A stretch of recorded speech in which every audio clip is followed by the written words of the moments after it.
Setiap anak bangsa berhak mengukir sejarah atas dirinya, seperti yang telah dilakukan Laksamana Cheng Ho, Profesor Kong Yuanzi dan Haji Muhammad Yos Sutomo.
Satu sejarah terkenal di dunia, cerita nyata bukanlah legenda.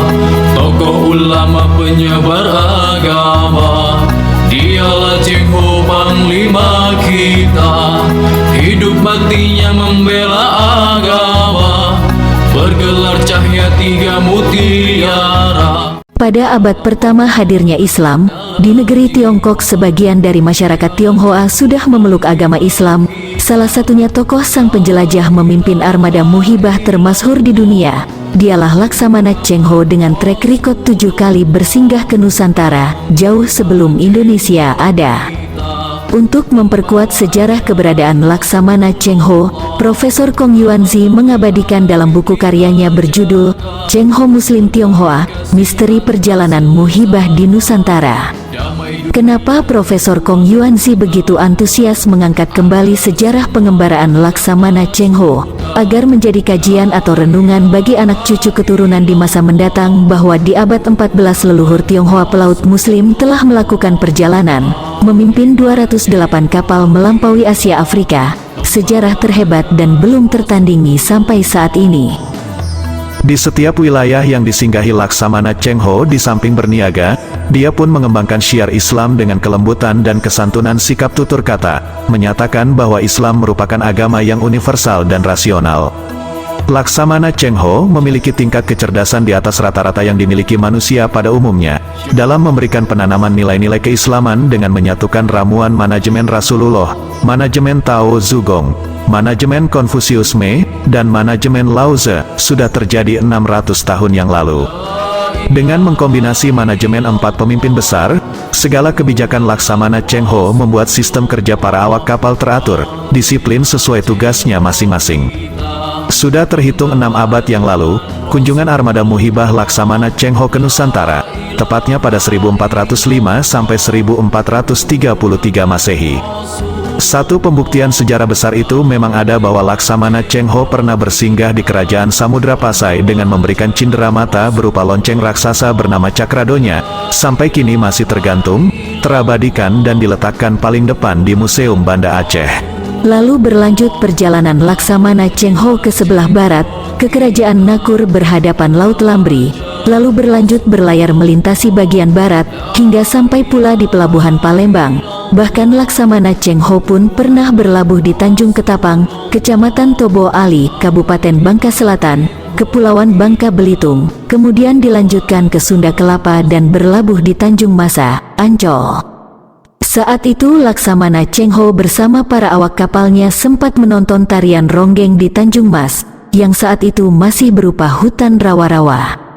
Pada 1415 Masehi, rombongan armada Laksamana Cheng Ho kemudian berlabuh di Muara Jati, dalam bersilaturahmi dilengkapi memberikan cindera mata asli dari Tiongkok, seperti porselen, guci, kain sutra, keramik, dan lain-lain. Selain Cirebon, Laksamana Cheng Ho pernah pula bersinggah ke Semarang, Tuban, Gresik, Surabaya, dan Mojokerto.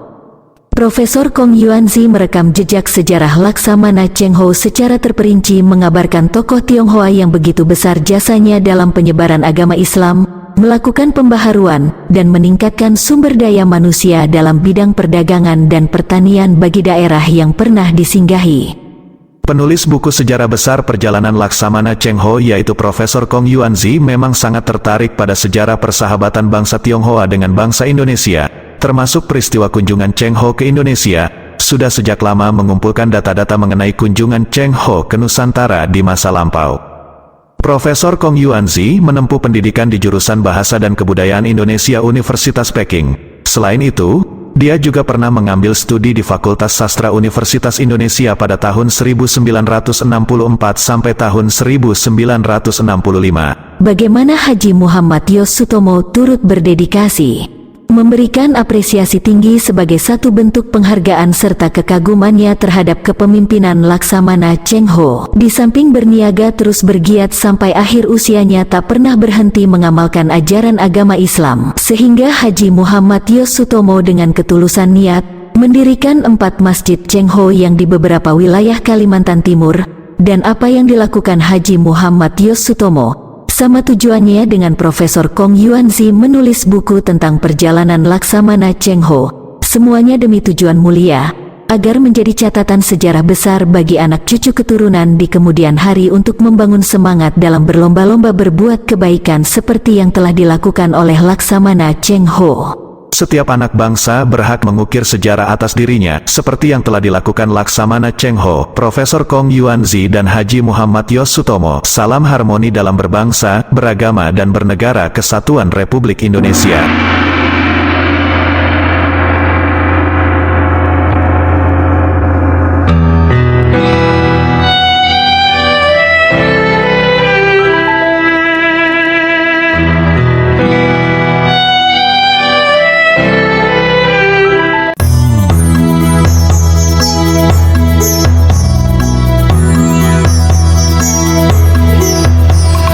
Satu sejarah terkenal di dunia, cerita nyata bukanlah legenda.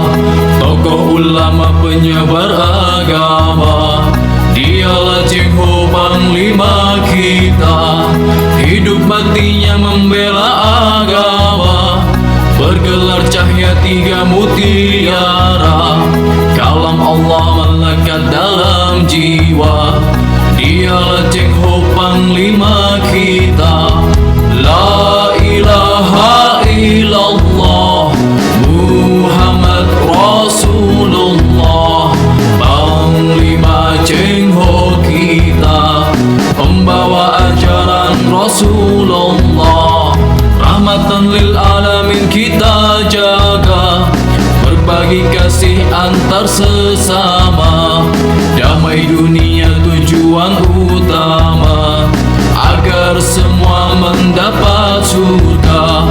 La ilaha illallah, Muhammad Rasulullah.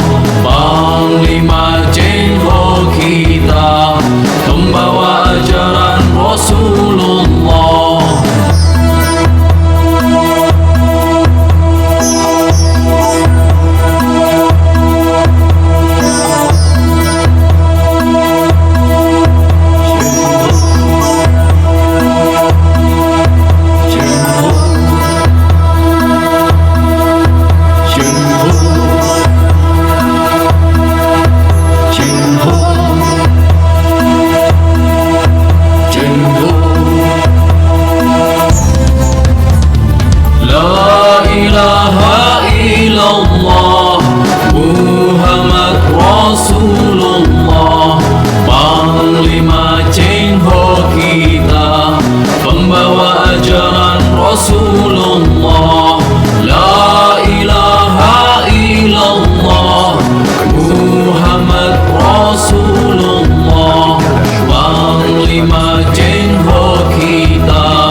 kasih.